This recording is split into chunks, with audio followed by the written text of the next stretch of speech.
talk about creating safe spaces in Castro. Did somebody say recovery? Let's talk about meetings, sex and recovery. Sober sex? Did somebody say dick? Let's talk about mental health. Let's talk about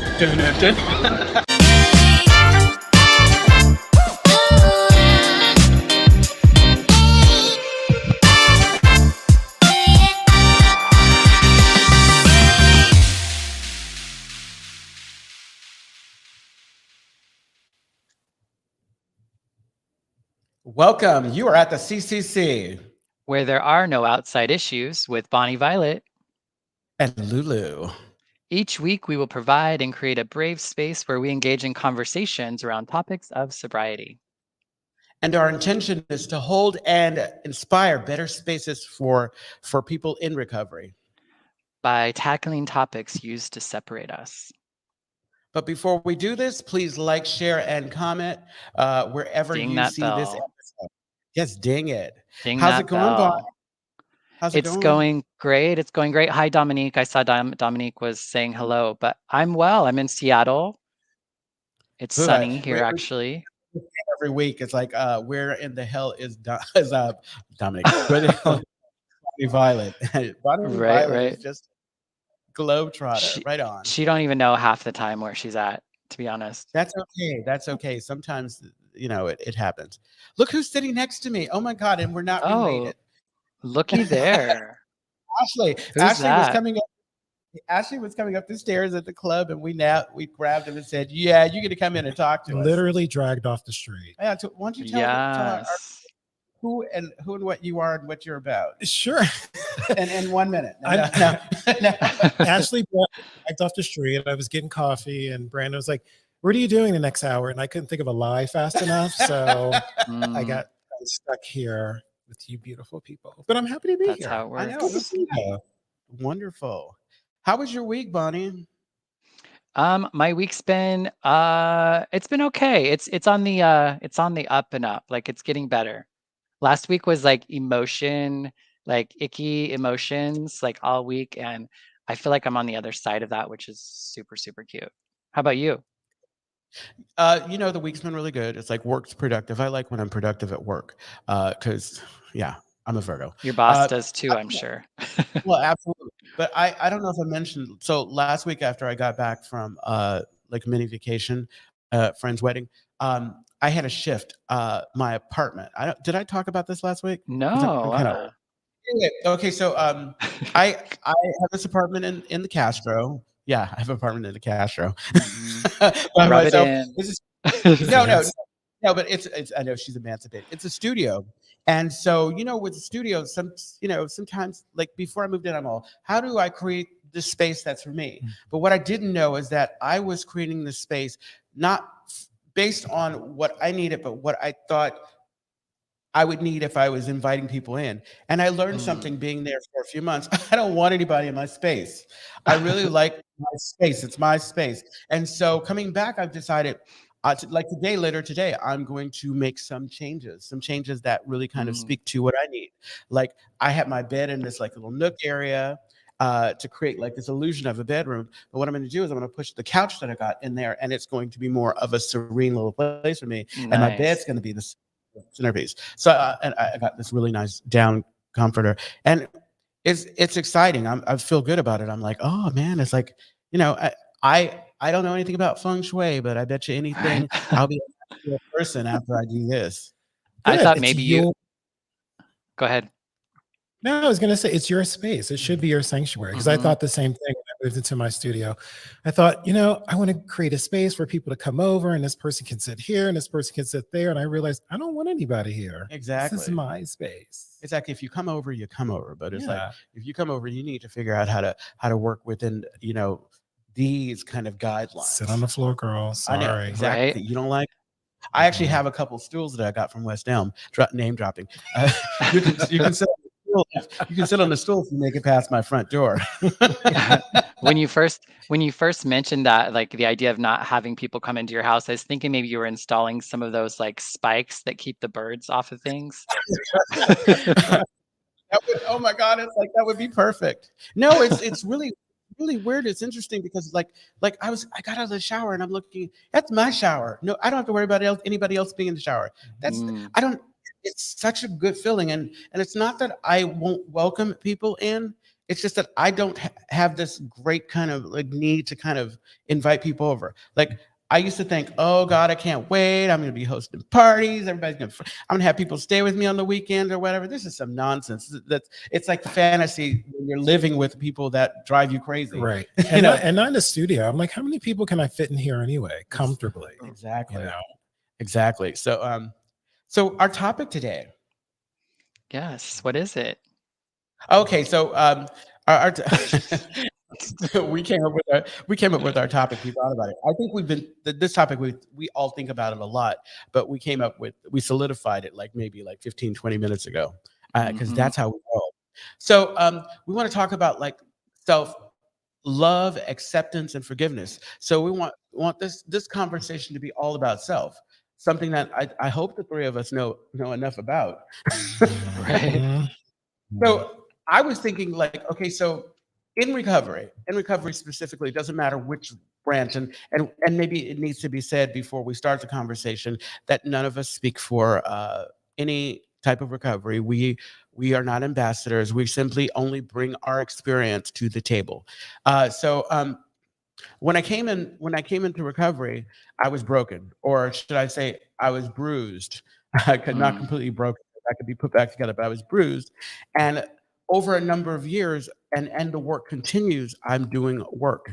Like there were times where I couldn't look at myself in the mirror and really kind of feel love for the person that I saw, or I couldn't accept the choices that I made in the past. And so I was talking about like the journey, because it was a journey.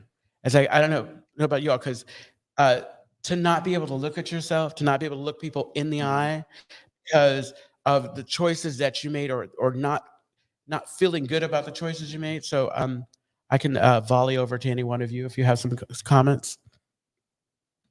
Yeah, I was sort of the same way. I was more lost. I didn't know where I fit in. I had this long struggle with drugs and alcohol, off again, on again relationship, and I finally had to get it together. But like you were saying, I couldn't look at myself in the mirror. They were doing things out there that I could have got in trouble. I was like, what am I doing? You wake up the next day like, oh Lord, what on earth was I doing? So I was lost. I couldn't look at myself. I couldn't figure out who I was. And on top of that, a lot of people didn't know that I was struggling with addiction because, when everybody else is done at 9 or 10 o'clock and we all went home, I went back out.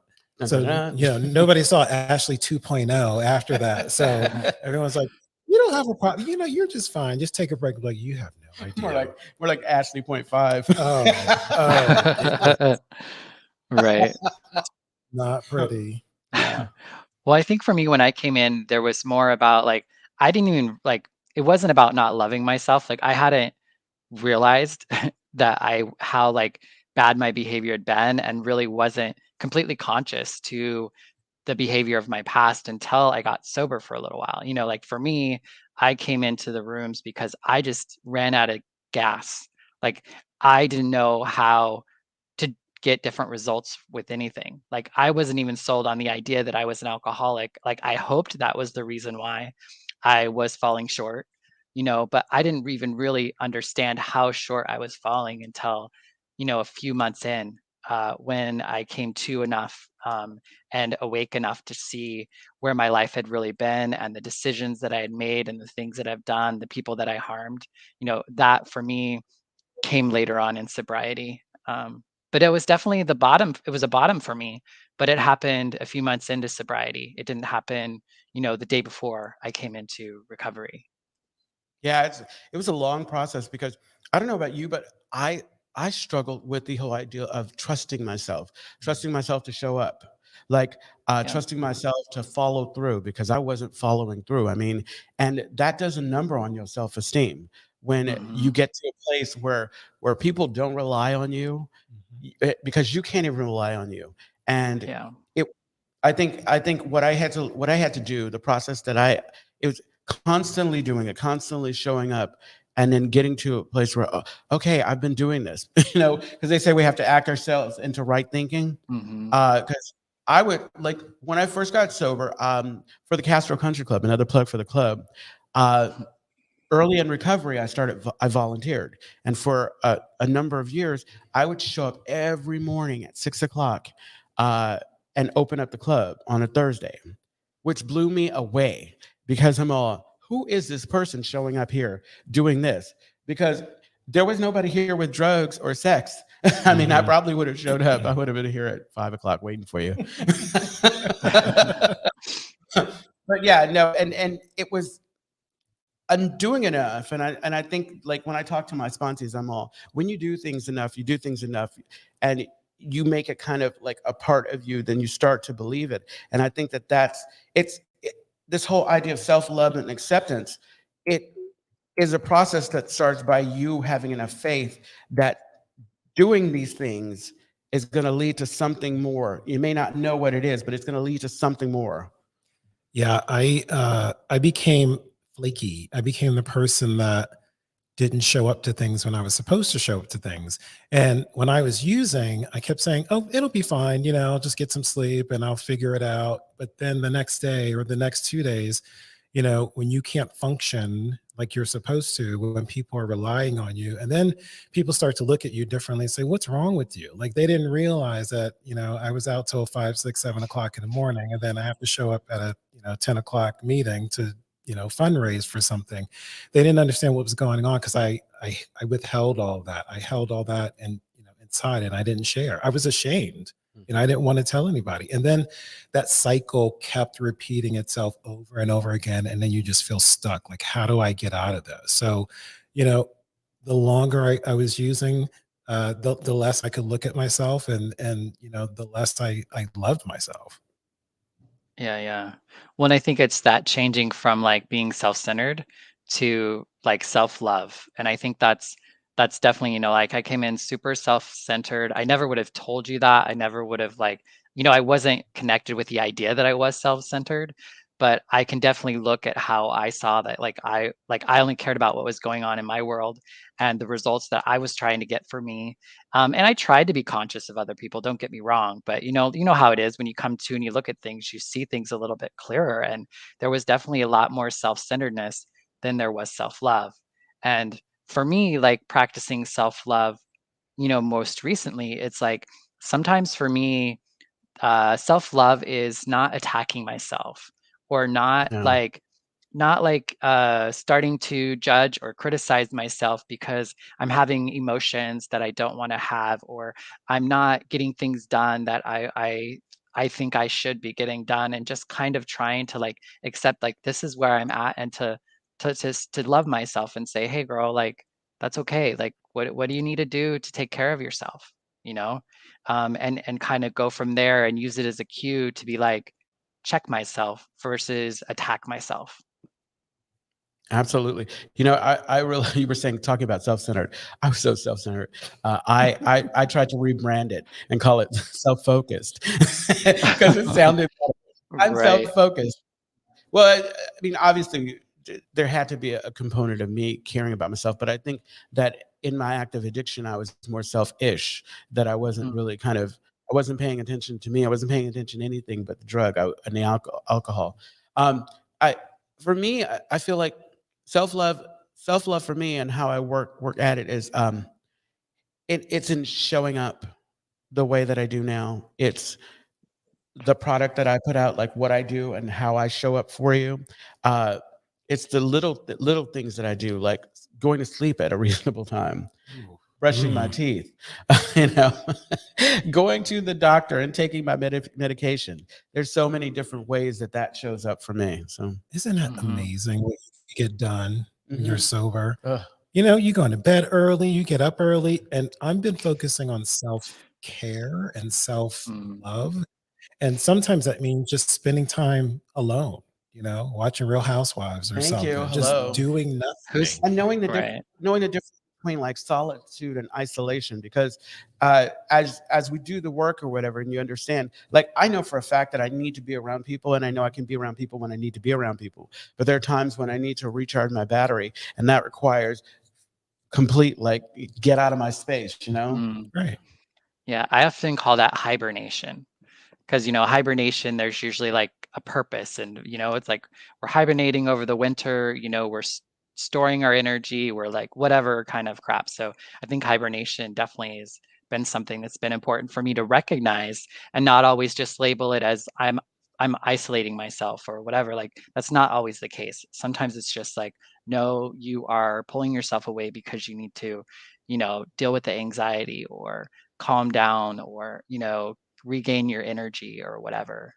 There's a really great question in the comments from Dominique.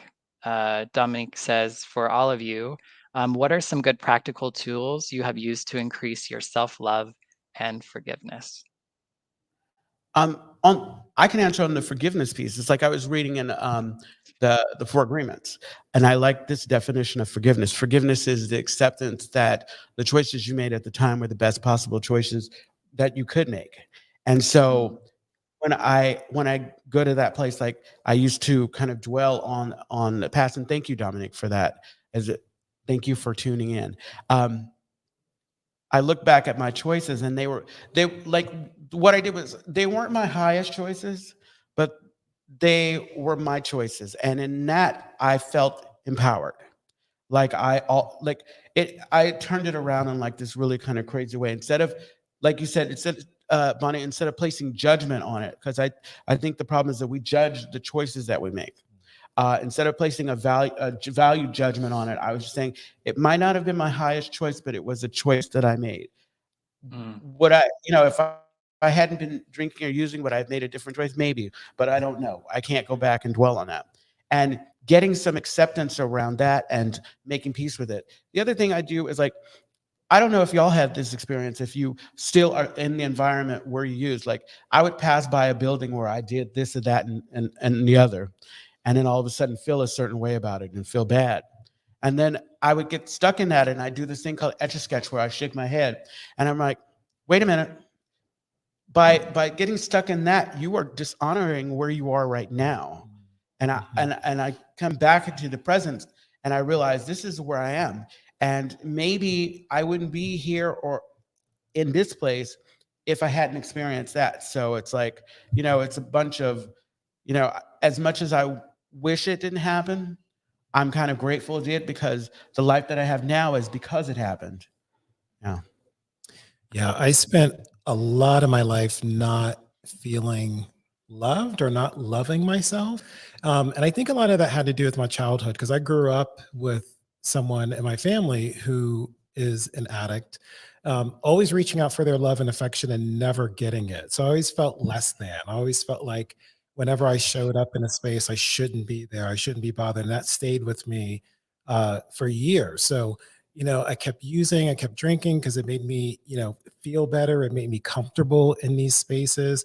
And I finally had to, I just had to love myself and love my body and love who I was, or love who I am, and not dwell on really the past. The past was just holding me back.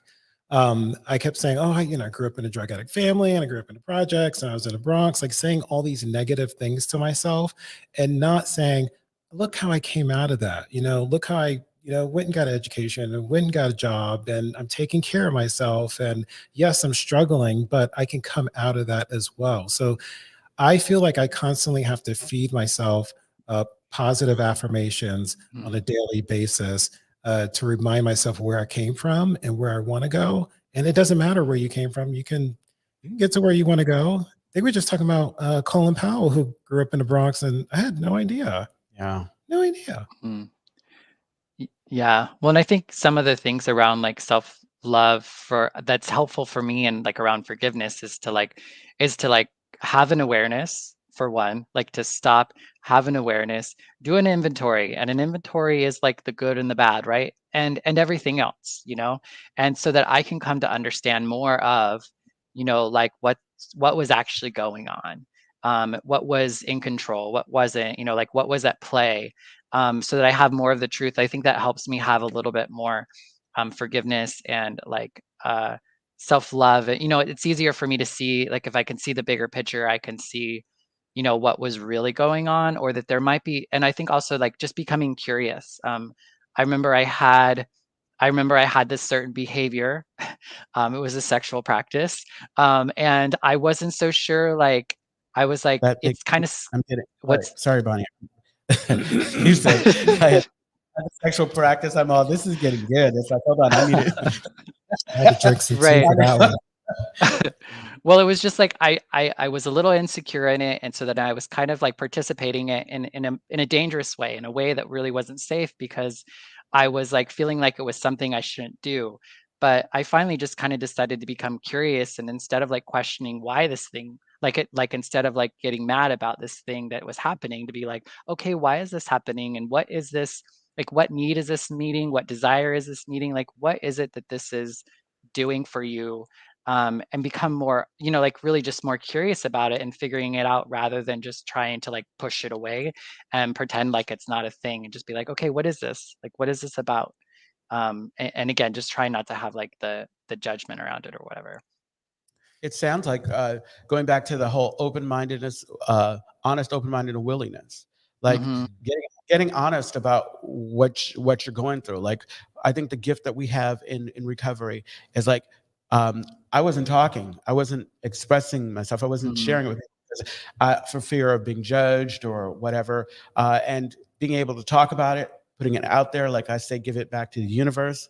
Uh, See it for what it is, and make peace with it. Right. So yeah, but I think that Dominique, it's like it seems like there are many ways. There are many ways, and we kind of have to do what is comfortable for us, because and it takes time. Like I used to say, I would try to tell myself the harsh truth, but in the Hmm. beginning, the harsh truths were covered with candy because I could only hear those, and I would go deeper as I could. More will be Right. revealed. Because sometimes, you know, sometimes we're not able to deal with what we need to deal with because we can't deal with it. And Right. so that's a big part of being gentle with ourselves, but at least being open to like, and being open means doing the Hmm. work and continuing, so that one day we may be able to I may be able to address or face those things that used to cause me to shut down. And for me, it was, another layer to this was just being honest with myself, like looking at myself in the mirror and saying, why are you in this situation? Or why, you made this choice, right? You made this choice. This is how it affected you at your job. This is why, I don't know, you were late for work. This is why you didn't meet this deadline because, over the weekend you were partying and you were just sluggish all week and you couldn't get it done. You can fix that. So once I had acknowledged that, and accepted responsibility for it, I could fix it. I knew I could fix it. There's another layer to it too, at least for me personally, and that is in regards to our community, the gay community. Hmm. As a queer person of color, I was still always trying to fit in because all the images that I ever saw, and I love my bears. I love, how can I say this? Just say Just say it.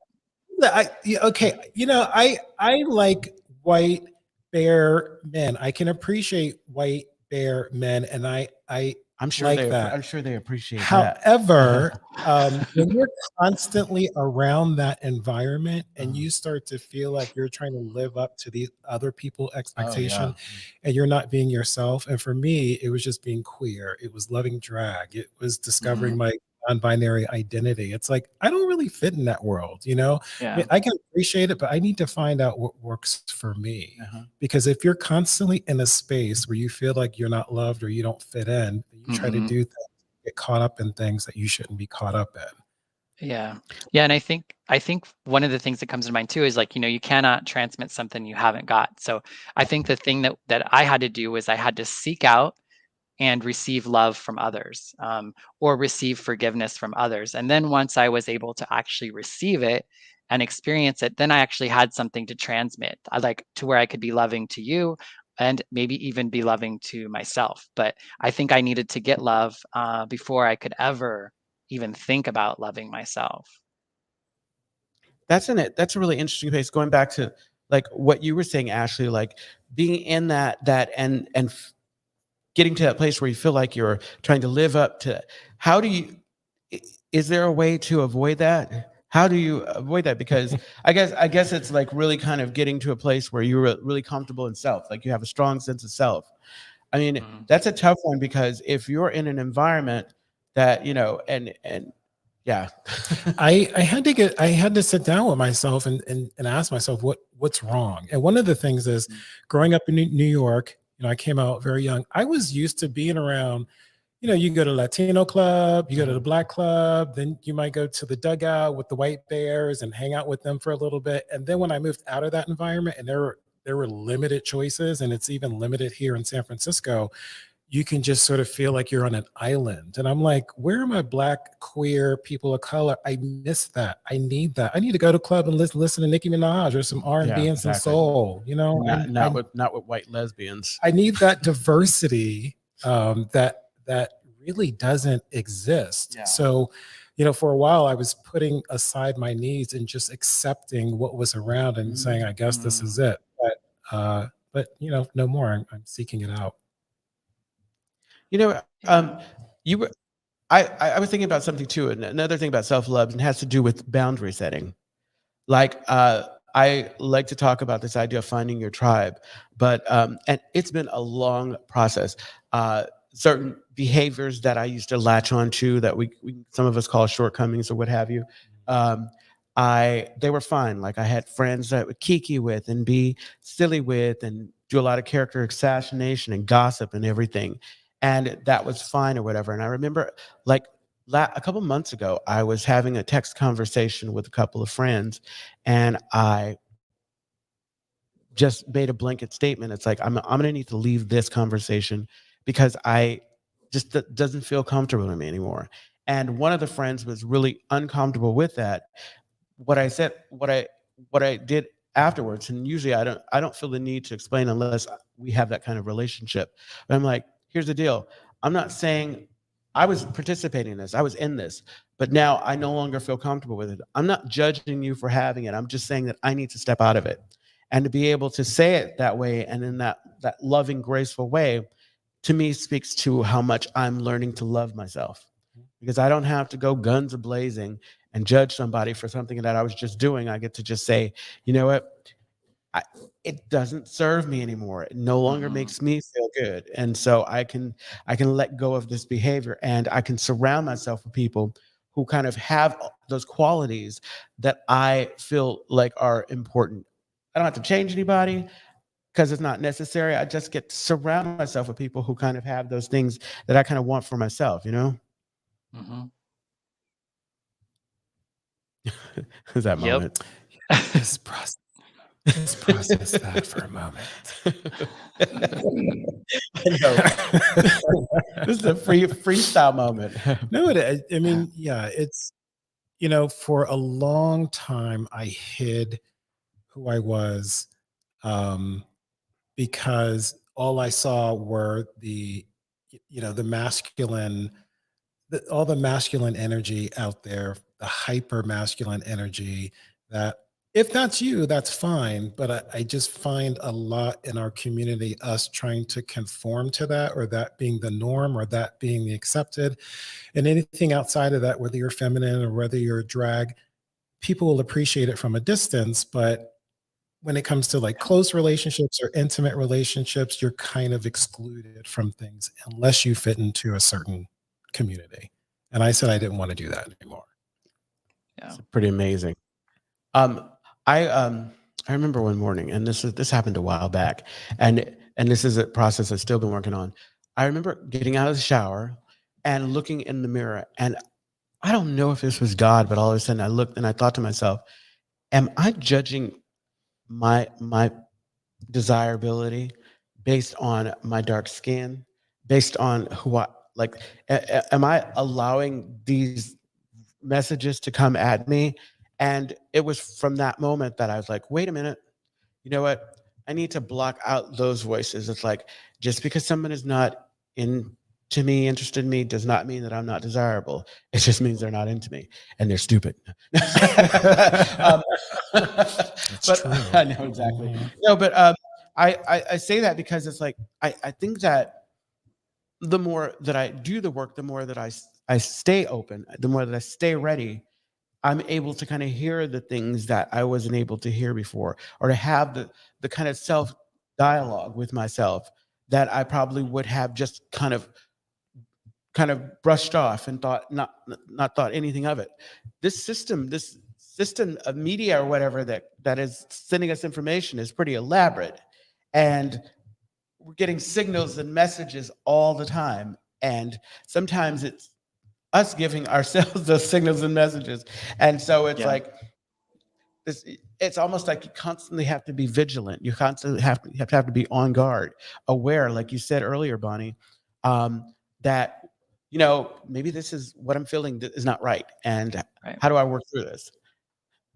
And I think that's like what recovery does, at least for me, was it started to change those voices in my head, like, because a lot of that was, projection. I thought people were looking at me, judging me, doing all these sorts of things, but I was actually the one doing all of that. And until I got sober and was able to kind of recognize that and understand that, and even come to a place that, like, what good am I to be in relationship with others if I'm not myself? And I don't I don't need everybody to want to do me or be with me. Like, I mean, It would be I wouldn't turn it down, but, like, that's not exactly what, like, what I'm looking for anyway. But, so I think that's, there, it doesn't have to be that everyone has to like you.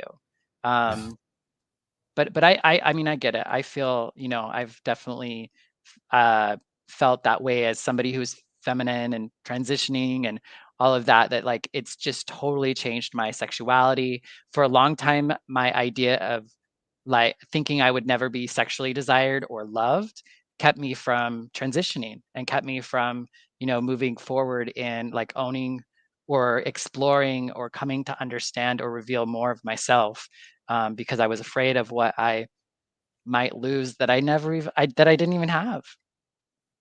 Yeah, and it never works out. When you try to hide yourself and from others, it might work out for a couple of months or even a year or so. And speaking personally, it worked for a while, and then I'd always want to just run out of that relationship because I'm like, I just can't Yeah. keep this up. Like I can't keep it up. And even dating now is a little different because I'm getting more and more comfortable in my skin as a non-binary person, Mhm. um, and I'm sort of seeing men differently or gay men differently. I have a different relationship with men, so it's hard for me to date and to meet people because I don't know, it's just different. I have to figure Mhm. out myself first before I get involved with somebody, and that person has to love and accept all of Right, it right. that's out there. Word for Yeah, the There's a well, wise. about it.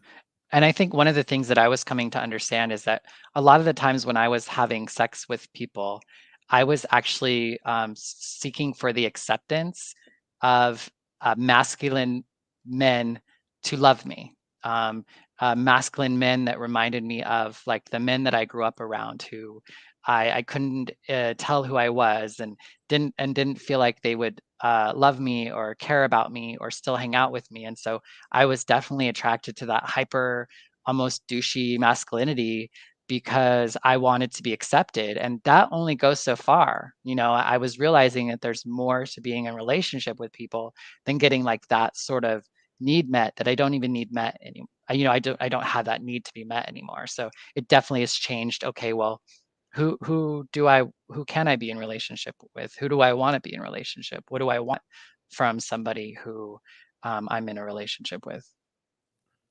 Yeah, and unfortunately, that for me, it turned into drugs and alcohol. Mm. I knew I was hiding. I didn't want to deal with it. I didn't want to deal with, like, what you were saying, like the stares from people. I mean, even if they do stare, like, who cares?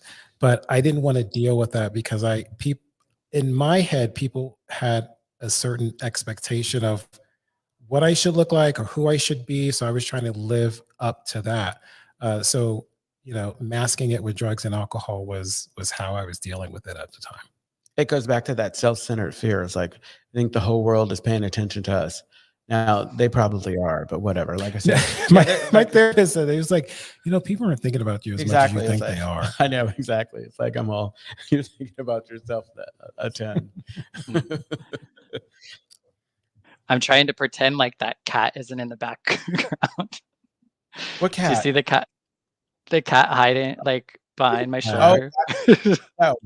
Well, I was also looking out of the window and I was thinking, boy, that almost looks like San Francisco. I know, right? Oh, yeah. Well, yeah. When you're only getting this part of a view, like you could be anywhere. Yeah. You can just put a picture in there, a fake picture. I was hearing pigeons earlier. And that wasn't me.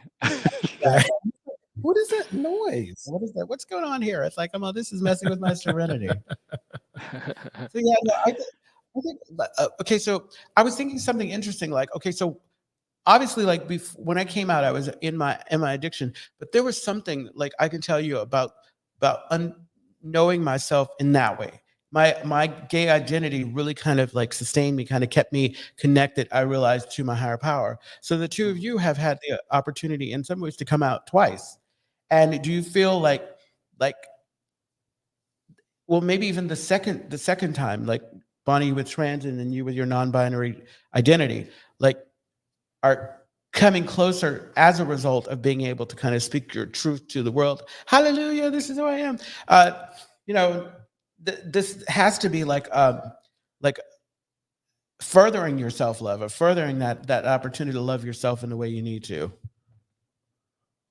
Yeah, I mean, I feel like for me, it's like I'm building on who I was. I mean, I think there's an element of, yes, I'm like exploring and revealing more of myself, but I think it's also that I'm like creating and finding a new me and new parts of myself. So I don't think, I know a lot of people a lot of people talk about like, how I had to hide and I had to lie and, I felt like whatever. And I wasn't I wasn't always super connected with that.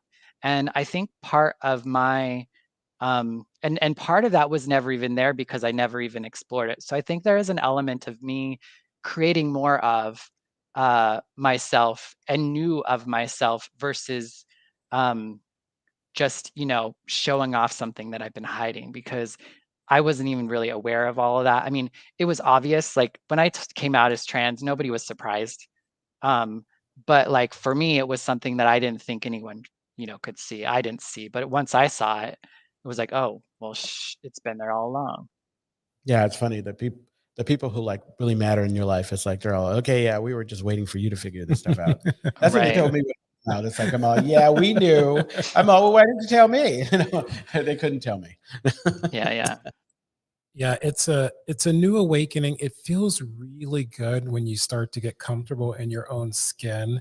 It's not really a complication, but the only thing, like for me personally, I try to figure out is when it comes to dating, or do I want to date? Because my history has been dating people and then sort of reverting back to my old behaviors of, well, let me hide this, and oh, I'm going on a date, let me take this nail polish off, and I'm just pushing all that away now and just sort of living with myself, loving myself, accepting myself.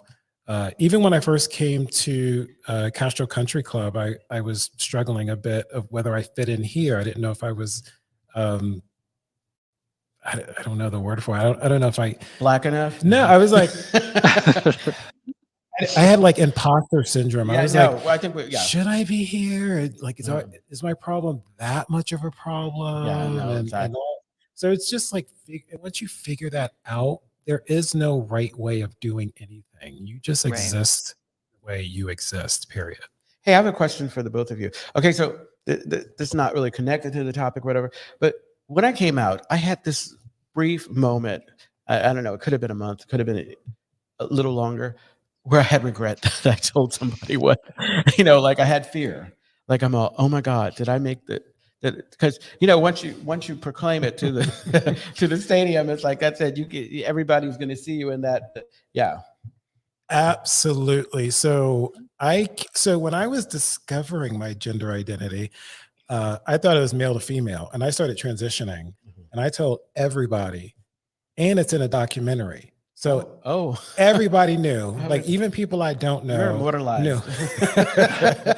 So, but during the filming and during the process, I realized, oh, that's not exactly me, but I'm somewhere within that spectrum. So Yeah. then people saw me like sort of de-transitioning in public, and that was like instant regret. I was like, oh my God, I wish nobody ever saw this. But it was definitely therapeutic, and I'm glad other people saw it because you have to sort of figure out your gender along your way, and sometimes you think it is, and maybe it's not. Yeah. Yeah. Yeah, I mean, and like Ashley, you were really helpful with me when I was first, trying to figure out where I was. And it's in it, of course, you have like that. I mean, especially when you have those days when you're feeling sad or you're feeling lonely or like things just quite aren't lining up in your way in a way, like I'll still have times where like, do you really want to be trans? Like, do you really want to live this way? Like, wouldn't it be easier just to like be a dude? Like, wouldn't it, and that's not the truth of it. But when you're in those moments and in your feelings, like it's all it's all just it's easy to like lose sight, and sometimes I just have to remind myself of the way that I felt and the way that I thought when I was feeling good, um, and kind of hang on to that to get me through those times where I'm questioning whether or not I should have moved in this direction or told people about this or that or the other. What's that phrase? Somebody said you have to be the person you were looking for when you were a kid, or something Mm, like that. You Yeah. have to be that person, and Yeah. sometimes leading the way or just creating your own Yep. path. It's difficult, but It's like be it's the change necessary. that you want to see. Yeah. or So, like so Palin, we're mavericks. We get to we're be not- mavericks in our own life. So I want to let everybody know that you can always reach me at LouisLou86 on Instagram, and you could probably find my Facebook account. But I meant to say on Instagram, you can send me messages, and you can also like all my pictures because that's cool, and follow me. Mhm. And how about you? For me? Either way.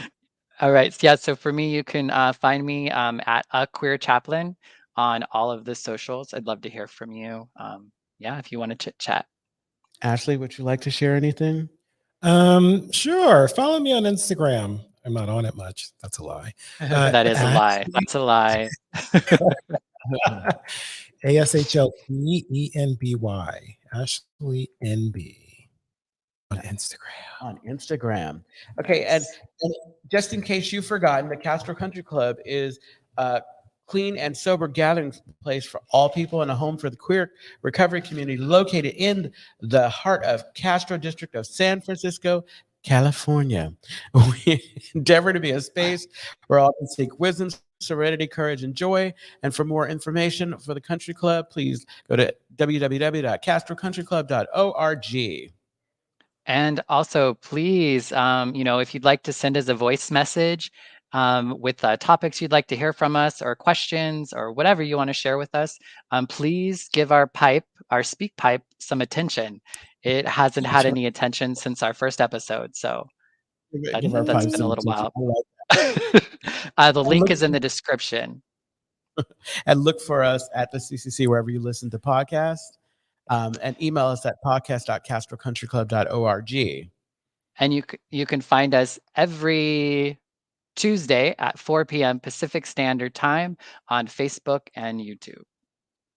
And as usual, do not forget to like, comment, subscribe, and follow us. And most Ding that important, bell share. so you get notifications. Exactly. Thank you again, Ashley, for joining us. Thanks, We Ashley. played some music. You were amazing. You said you were, yeah, you were wonderful. Thank you. Right on. Thank you both so much. Is that it?